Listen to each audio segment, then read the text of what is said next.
Vamos retornar a Brasília porque a Câmara dos Deputados vai apresentar hoje as informações sobre as emendas ao Supremo Tribunal Federal. O objetivo é liberar, então, os 4,2 bilhões de reais que foram bloqueados numa decisão do ministro Flávio Dino. Ao vivo de Brasília, a Janaína Camelo está conosco. Janaína, a gente observa aí um grande empenho. Ontem houve reunião do presidente da Câmara, Arthur Lira, presidente Lula.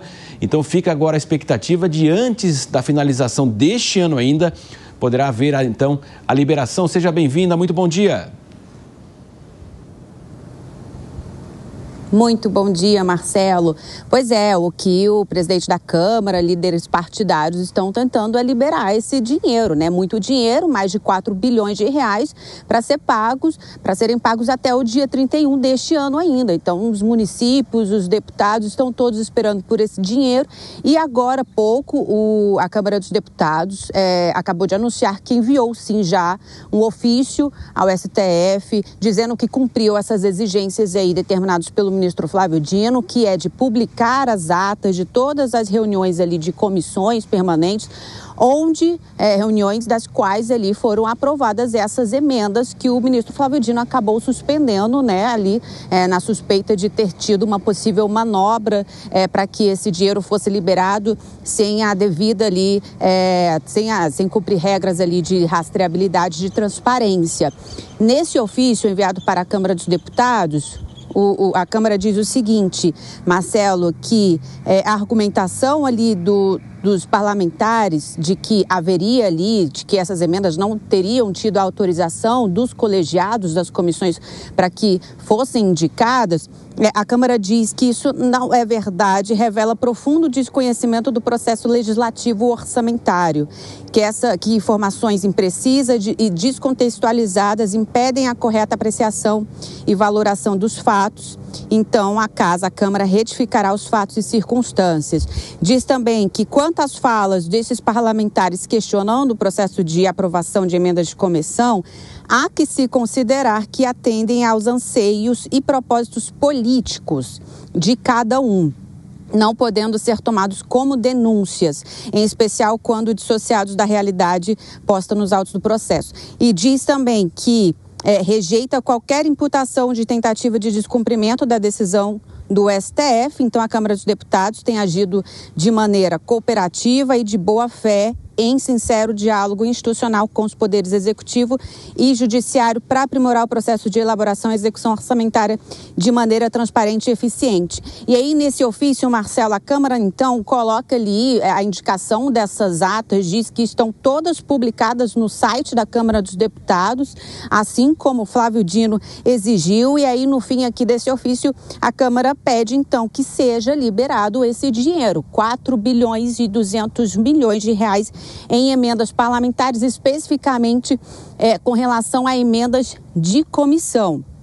Agora, aguardar aí uma próxima decisão do ministro Flávio Dino, deve sair ali nas próximas horas, decidindo se vai, então, se atende, se o que a Câmara acabou de responder atende à exigência que o STF colocou e se vai, então, liberar aí esse dinheiro.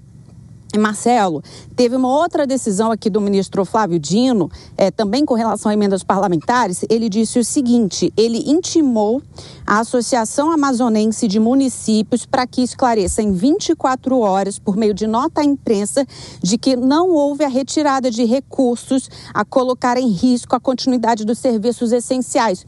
Só para relembrar aquela reclamação também dos municípios, até houve ali uma reclamação da Confederação Nacional dos Municípios de que, ao suspender essas emendas parlamentares, acabou que os municípios também tiveram ali bloqueados recursos do fundo a fundo, né?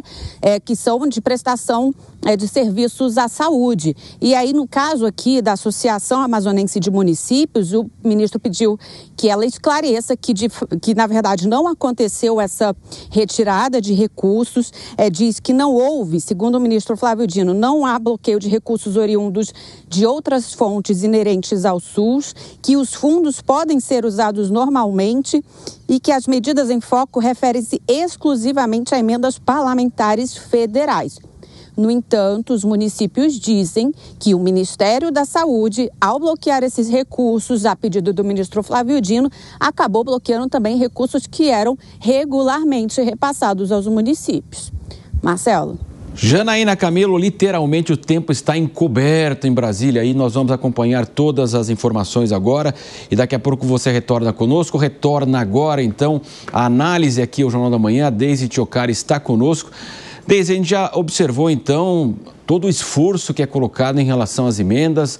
Arthur Lira deixou, então, seu recesso lá no estado dele. Foi ontem para Brasília, se reuniu com o presidente Lula. Promete que tudo aconteceu dentro da legalidade. Nós estamos acompanhando aí essa questão das emendas, de fato, aí, e a defesa de que o povo precisa das emendas e elas precisam ser liberadas. Como é que você avalia? Será que o ministro Flávio Dino errou assim, dessa forma? Ou a Câmara fez tudo certinho, Deise? Agora fez tudo certinho, Marcelo. Não, o que a gente vê aqui é uma disputa central, né, no funcionamento da política brasileira, que são o uso dos recursos públicos como uma ferramenta de negociação e manutenção de poder, sob o argumento de garantir a execução de obras e serviços essenciais, né? E aí essa defesa da Câmara, essa defesa do Congresso Nacional, Marcelo, ela mascara um histórico de opacidade no direcionamento das verbas, né? Isso frequentemente é utilizado para priorizar os interesses políticos em detrimento dos critérios técnicos, né? Então, por isso que o Flávio Dino faz o bloqueio desse mais de 4 bilhões de emendas, né?